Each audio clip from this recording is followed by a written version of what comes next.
പൊന്നാനിയുടെ ചരിത്രത്തെയും പൈതൃകത്തെയും തിരിച്ചുപിടിക്കാൻ പൊന്നാനിയിൽ മലബാർ തീണ്ടീസ് കൾച്ചറൽ ബിനാലെ വരുന്നു.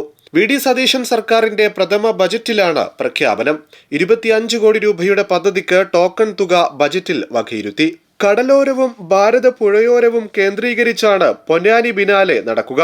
കെ.പി. നൌഷാദ് അലി MLA മുൻകൈയെടുത്താണ് പദ്ധതി മുന്നോട്ട് വെച്ചത്.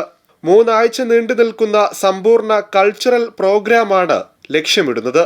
ഇതിനായി 25 കോടി രൂപയോളം ചെലവ് വരുമെന്നാണ് കണക്ക്.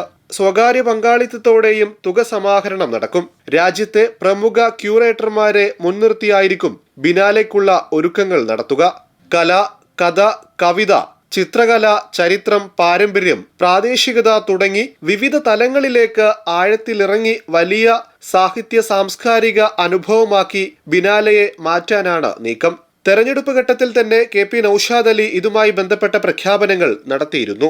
എഴുത്തച്ഛനും സാമൂതിരിയും കുഞ്ഞാലി മരക്കാറും മഖ്ദൂമും ഉമർ ഖാലിയും വലിയ പള്ളിയും കണ്ടകുറുമ്പക്കാവും കനോലി കനാലും പൊന്നാനി ലിപിയും അറബി മലയാളവും പൊന്നാനി കളരിയും അടങ്ങുന്ന പഴയ പൊന്നാനിയെ വീണ്ടെടുക്കലാണ് തീണ്ടീസ് ബിനാലെയിലൂടെ ലക്ഷ്യമിടുന്നത്. മലബാർ എന്ന ബൃഹത്തായ ഭൂമിക ലോകത്തിന്റെ ജീവിക്കുന്ന സാംസ്കാരിക മ്യൂസിയമാണ്. ലോകം ആദ്യം വന്നത് മലബാറിലേക്കാണ്. പക്ഷേ വിനോദസഞ്ചാരം മലബാറിൽ എത്തിയില്ലെന്ന വസ്തുതയെ ഉൾക്കൊള്ളുന്നു. ലോക സഞ്ചാരികളുടെ ആദ്യ പാദങ്ങൾ പതിഞ്ഞ മലബാറിലേക്കുള്ള കവാടമായി ബിനാലെയെ മാറ്റുകയെന്നതാണ് ലക്ഷ്യമിടുന്നതെന്ന് കെ.പി. നൌഷാദ് അലി MLA പറഞ്ഞു. പൊന്നാനി സഹസ്രാബ്ദങ്ങളുടെ ഒരു ചരിത്രം പൈതൃകമുള്ള ഒരു പൗരാണിക നഗരമാണ്.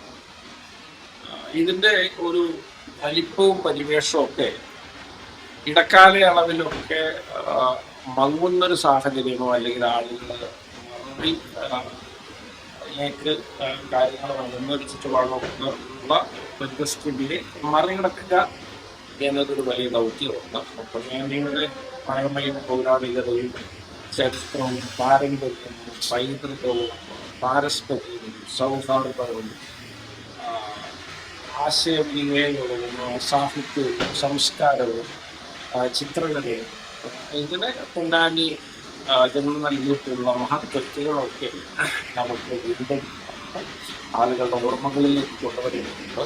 അത് മലബാറിന്റെ തന്നെ വലിയൊരു ചരിത്രത്തിന്റെ ഭാഗമാണ്. സാമൂതിരിയുടെ കാലത്ത് പൊന്നാനിയായിരുന്നു കോഴിക്കോട് കേന്ദ്രീകരിച്ച രാജ്യത്തിന്റെ നാവികാസ്ഥാനം. ഇവിടെ കേന്ദ്രീകരിച്ചാണ് പോർച്ചുഗീസുകാർക്ക് വലിയ വിനോദങ്ങളുണ്ടായത്. കുഞ്ഞാലി മരക്കാരുടെ ഭരണത്തിന് ശേഷം പൊന്നാനി ഓർഗനൈസ്ഡ് ലൂട്ടിന് വിധേയമാണ്. അങ്ങനെ ഒരുപാട് ചരിത്ര വസ്തുതകളുണ്ട്.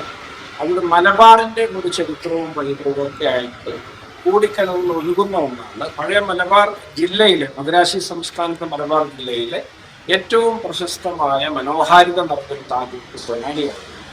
അതുകൊണ്ട് ആ ഒരു ചരിത്രവും സംസ്കൃതിയും ഒക്കെ ഓർമ്മിക്കാൻ ഉതകുന്ന ടൂറിസം സംബന്ധിയായിട്ട് വലിയ പ്രാധാന്യമുള്ള സാംസ്കാരിക വൈവിധ്യ വിനിമയത്തിന്റെ ഒരു മഹാ ആഘോഷമാക്കി ബിനാലെ മാറ്റാൻ. അത് പൊന്നാനിക്ക് സമസ്ത മേഖലകളിലും ഒരു കുതിപ്പിന് ഈ ബിനാലെ സഹായകമാകും. എന്താണ് പൊന്നാനി എന്ന് പിന്നെ കേരളത്തിനോ ഇന്ത്യക്കോ ലോകത്തിനോ അവിടുത്തെ പുതിയ തലമുറക്കോ നമുക്ക് രണ്ടാമതൊന്ന് വിശദീകരിക്കാതെ തന്നെ മനസ്സിലാക്കാൻ പറ്റുന്ന ഒരു വലിയ ഇവന്റാണ് ബിനാലെ.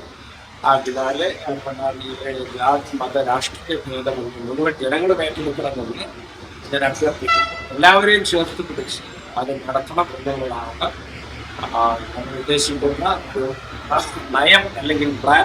തീർച്ചയായിട്ടും വലിയ വിശ്രുതരായിട്ടുള്ള വ്യക്തിത്വങ്ങൾ ലോകം മുഴുവൻ അറിയപ്പെടുന്ന കലാകാരന്മാരും സെലിബ്രിറ്റികളും പൊന്നാനിയുടെ ബിനാലെയെ സമ്പന്നമാക്കുമെന്ന് ഈ അവസരത്തിൽ ഞാൻ നിങ്ങൾക്ക് ഉറപ്പ് തരുന്നു.